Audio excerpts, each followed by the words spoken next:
And now, another tale well calculated to keep you in suspense. The time, Christmas 1958. The place, Korea. The story, a Korean Christmas carol, written for Suspense by George Bamber.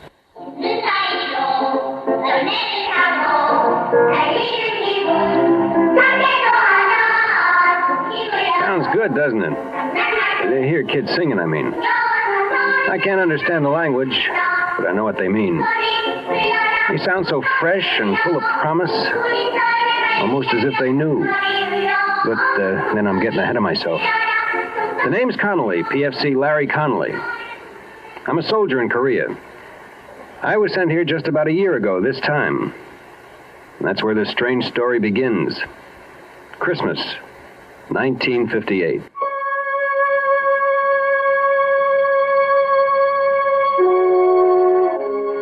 Christmas was for me that year miserable. I'd been stuck on guard the night before, and so I planned to stay in bed the next day and forget about Christmas. I hadn't counted on my first sergeant. Since I was the first man he came to in the barracks, it's only logical that I should be the man he picks to drive a truck all the way to Seoul and back.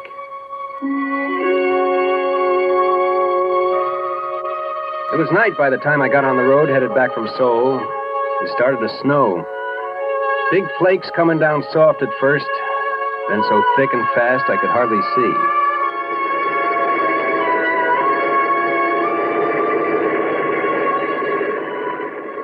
I was just over that first range of mountains. Was starting on the twisting, slippery way down when I saw him. The sight of him scared me wide awake. He was standing bareheaded, the wind whipping the snow and his hair around his face. When he raised his thumb, I had the strangest feeling he'd been expecting me. Almost as if it were unnecessary. As if he knew I'd stop. You want a lift? I'm going as far as Camp Santa Barbara. Well, where's that? What do you mean, where's that? Everybody knows where Camp Santa Barbara is. Don't stand there with the door open. Hop in. All right. Well, you picked a lousy place to hitchhike. Just didn't stop. Oh, thanks. Happened to your gloves? Your hands look half frozen. Gloves? Well, I must have lost them. Must have, don't you know? Yes. Yeah, sure. I must have left them laying on the counter of the PX back there. Leave your hat back there, too? No. I lost my hat in the dark. I fell. I suppose that's why your uniform's muddy and your jacket's torn. Oh, yes, that's right. Of course. I was walking along the edge of the road and I slipped in the dark. And I slid halfway down the embankment before I could stop. I see you managed to hang on to your bag. Oh, yeah, I can't afford to lose that. It's important. I'm late as it is. What outfit you from? 3rd Recon, 7th Division Infantry. Infantry? There's all artillery up this way. The infantry stationed about 7 miles back. You're headed in the wrong direction. Yeah, well, 3rd Recon is a special detachment. We're off in the hills, all by ourselves. It's just off this road. Never heard of it before. My name's Connolly. Larry Connolly. What's yours? Oh, thanks. Mine's Richard Dombrowski. Good to know you, Dombrowski. Uh-huh. Say, look, if you can let go of that bag long enough, I'll let you wear my gloves till your hands warm up. Oh, no, thanks. That's all right. I'll put them in my pockets. Say, is it okay if I set my bag on the floor? Oh, sure, no sweat. Say, you don't have a cigarette, do you? I'm fresh out. Well, I don't know. Wait a minute. Yeah, here's some.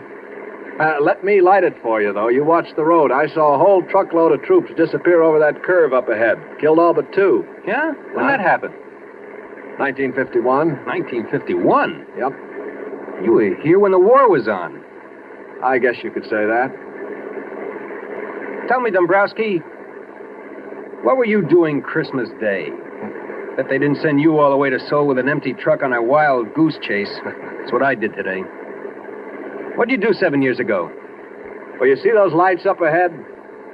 That's the village of Cheongju-ri. We marched through there the day before Christmas. Were you scared? Oh, I think everybody's scared. Hey, look out. You'll burn yourself. What's the matter? Cigarette burned all the way down to your fingers. Oh. Isn't it burning you? Well, that? No. I guess it burned itself out before it got to my skin. Anyway, you see that hill over there? Well, Christmas Day, 1951, my platoon was all dug in around that hill. No kidding. Mm-hmm. We went out on a patrol from that hill. And that was one time I was plenty scared. As a matter of fact, it happened just 7 years ago tonight. It hadn't snowed that day, but there was snow on the ground. I can remember because the guys were joking that at least we had a white Christmas. And what a Christmas it was.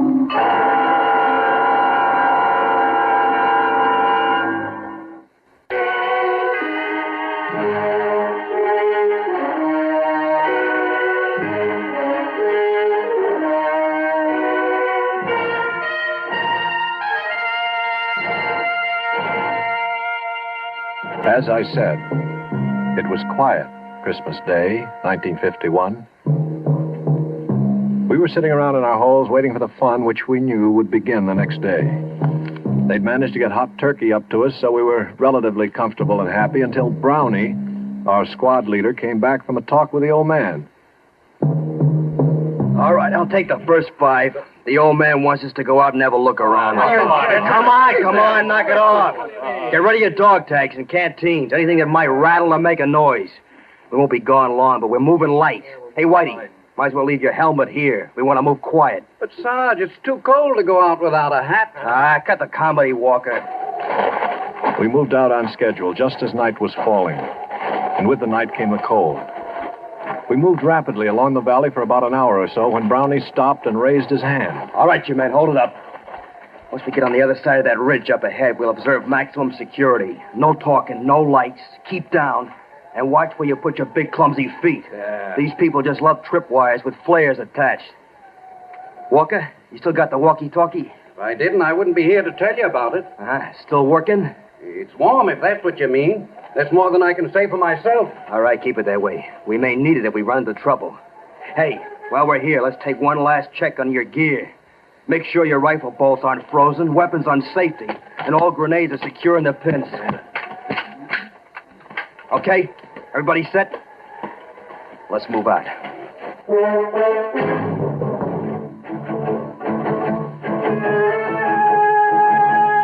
And so we did move out. The M1 felt light in my hands, like I'd never realized how light and easy it was to carry a rifle before. The going was easy. The rice paddies were frozen over and covered with snow, and we stepped carefully between the clumps of rice stubble left over from the last harvest, so the dry straw made no noise. We walked steadily, quietly, maybe 200 yards without a sound, regularly stepping up and over each low rice paddy wall as we came to it, each one bringing us just that much closer to the top. And then it happened. Hit! Down! Hit the dirt! Get down! Somebody must have tripped a wire because suddenly the inky black was transformed into the merciless white of the operating table. Everything seemed stopped and slowed down, just like an old movie before the projector blows up. I could see the other guys, the hills, and the deadly, winking fires of the guns. And then we fell down to the protection of the earth. And some of us fell with metal in our bodies. Crawl, you apes! Crawl to the mud tight and stay low. They can't hit us there. And we crawled, digging our knees and fingers into the frozen mud until they were bruised and torn. We crawled closer to the ground and faster than we ever had before. We crawled to the sanctuary of a foot-high mud hill. Keep your heads down. They got us pinned. One's about 150 yards to our front. Where's the other? Yeah, there's 200 yards to the left. They got us pinned in a crossfire. We'll never get out of here. All right. Now, don't panic. Keep your head down. We'll make it out. Walker, see if you can raise Lady Wolf on the walkie-talkie. Walker? Walker's laying out there in the middle of the paddy, Brownie. He's never going to have to worry about being warm again. Smith's out there, too. I saw him get it. I saw it when the flare went up. I saw him catch it in the face. Okay, Harry, easy. He's still got the walkie-talkie. Can you see if it's all right? He's laying on it. It's hard to tell. Whitey, that flare is going to go out mighty quick. If a man was fast, he could probably streak out there and back before they put up another one. We can use that walkie-talkie to call up some artillery to get these monkeys off our back. I can't, Brownie. I must have been hit. I can't move my legs anymore. I can't even feel them. Easy. Are you bleeding bad? No. Harry, you all right? As far as I know. Stevens? Sure. I'd like to take a whirl at that walkie-talkie. Wait till that flare burns out. It's dying now. Just a few more seconds. Go. By the time the flare lit the sky, Stevens was halfway back, the walkie-talkie dangling from his right hand. He dove for us, but in midair, some huge, invisible hand slapped him to the ground. I'm hit. Oh, God, I'm hit. Easy, boy. Quiet. Where'd they get you? I'm hit. Look him over, Harry. They busted his arm. See any other places? No, just his arm. Wrap a dressing around it and button it inside his jacket. Hand me that walkie-talkie. It's no good, Brownie. The walkie-talkie smashed. What? It's useless. We're gonna have to move out of here fast. Well, how are we going to pull out? We can't crawl back down the patty. They'll slaughter us. All right, look. We'll move along the dike to the edge of the rice paddy. From there, we can duck into the underbrush and move back down the mountain. We'll never make it. They'll spot us when we try to make across the clearing to the underbrush. They'll swing their guns around. We gotta try it. We can't stay here. Stevens, can you crawl? Yeah, I can make it. Okay, now you lead off, and I'll follow you. I'll crawl backwards and pull Whitey along behind me. Whitey? You heard me. Well, we'll never make it with... Quiet! All you have to do, Harry, is follow along behind and pick up the pieces. Take his weapon. It'll make him lighter. Keep your hands off me, Harry. Come on, Whitey. We haven't any time to fool around. I'm not fooling. I'm not going with you guys. Come on. You lost too much blood already. That's just it. Like you said, Brownie, it's only a matter of time. You can't get anywhere with me. You'll never even get past the clearing trying to drag me across. You're smart enough to know that, Brownie. It'll be tough enough, even with two good legs. We're not leaving you here. That's what I figured you'd say, Brownie. I'm still in charge here. I figured you'd say that, too. Brownie, you see this grenade? It doesn't have any pin in it. The only thing that keeps the spring from kicking the clip off is my hand. Now get out of here, Brownie, before I let it go. Oh, Whitey. You want me to let loose of this grenade? Now prop that BAR up on the dike in front of me and scatter the clips where I can get at them. I'll wait until you guys get to the edge of the patty before I open up. Look, baby. I'm still holding the grenade, Brownie. Time is running out. You're going to have to hurry. I feel like I want to fall asleep, and I don't know how much longer I can stay awake. Just wish me a very Merry Christmas and beat it. Merry Christmas, Whitey.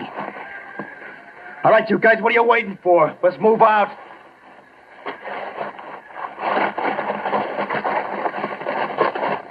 See, that's right. This is Christmas.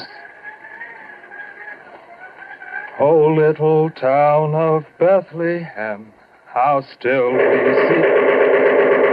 What's the matter? Don't you people like Christmas carols? Well, machine gun fire always was better getaway music than Christmas carols. Above thy dark and dreaming.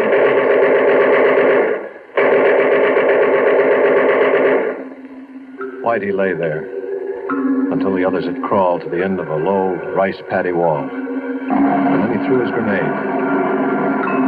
When it exploded, he opened up with a BAR, making enough noise to make the enemy think the patrol was launching an attack. Both machine gun nests zeroed in on him, but Whitey stayed well below the little mud wall of the rice paddy, humming his Christmas carol, loading the BAR with a fresh clip every time it went empty, and perhaps wondering briefly why he was going to die so far away from home, on a little pond of frozen mud he didn't care about or even own.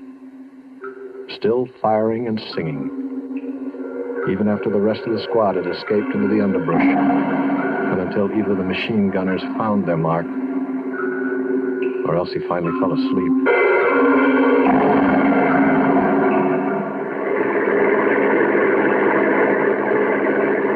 Gosh, he was quite a guy. No, I guess it was just a detail that had to be done, and he had to do it. Well, there's my stop right there where that little road turns off up ahead. Your detachment's up that road? That's right at the end of it. Well, sure, I've seen that road before, but I didn't think there was anything up there. Well, just let me out here. Yeah, sure thing. Thanks a lot. No sweat. Say, if you ever want to look me up, remember my outfit's all the way up at the end of this road. I'll be right up there. Okay, I'll drop in sometime. Right. So long, and thanks again. I drove off figuring it'd be a very cold day in Korea before I ever looked him up. Such a weird guy gave me the creeps. I got about 5 miles down the road when I discovered he left his bag sitting on the floor of the Deuce and a Half. Took a lot of arguing with myself, but I decided that the only decent thing I could do was to swing around and take it back to him. Besides, maybe I could stop in the orderly room and check him out. Find out what his story really was.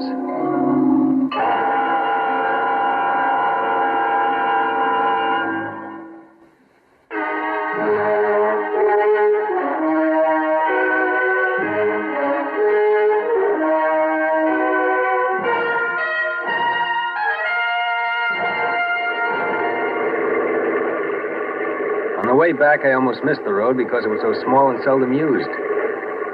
I drove up it for about 10 minutes. I was beginning to wonder if I hadn't gotten the wrong road after all, because I passed no other vehicles or GIs or anything to indicate there was an infantry company around. Just when I was ready to turn back to the main road, I saw lights twinkling up ahead from what looked like a couple of Quonsets. It seemed impossible that an infantry outfit could be housed in 2 Quonsets, but I pulled a deuce and a half to a hole outside the gate and cut off the motor. I picked up the AWOL bag, got out of the truck, trying to figure out which one was the orderly room. I walked across the hard-packed snow of the yard to the first Quonset. I still couldn't figure it out. Light and warmth seemed to pour from the windows along with the music I remembered from somewhere, but couldn't quite understand. I stepped up to the first window I came to and looked inside. There were kids all over the place, kids of all sizes and descriptions, kids just old enough to sit by themselves, kids just losing their first teeth, some just starting their teens. I stood in the snow spellbound, just watching them sing. Finally, I tore myself away and headed for the front door, eager to be inside. A plaque made out of the howitzer shell stopped me. In the faint light, I could just barely make out the words engraved on the polished brass. But finally, I read it all. It said, "This orphanage has been erected and maintained in the memory of Corporal Richard Whitey Dombrowski, who somewhere north of the village of Chungju-ri, Christmas night, 1951, willingly gave his life that others might live." Suddenly, I didn't know where I belonged anymore. The AWOL bag dragged at the end of my arm like a 1,000-pound weight. I could figure what was in it, but I tore it open anyway. The bag full of candy, soap, and toothpaste and gum shined up at me, looking as rich and rare as frankincense and myrrh. I closed the bag, laid it up against the door, close, so they wouldn't miss it. And then I banged on the door as loud and long as I could, until I was sure that they heard me. And then I ran. I ran back down the road to my truck as fast and as hard as I could.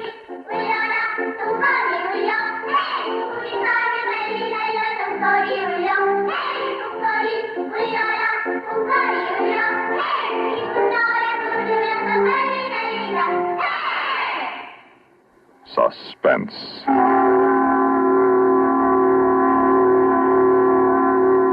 You've been listening to a Korean Christmas Carol written for Suspense by George Bamber. In a moment, the names of our players.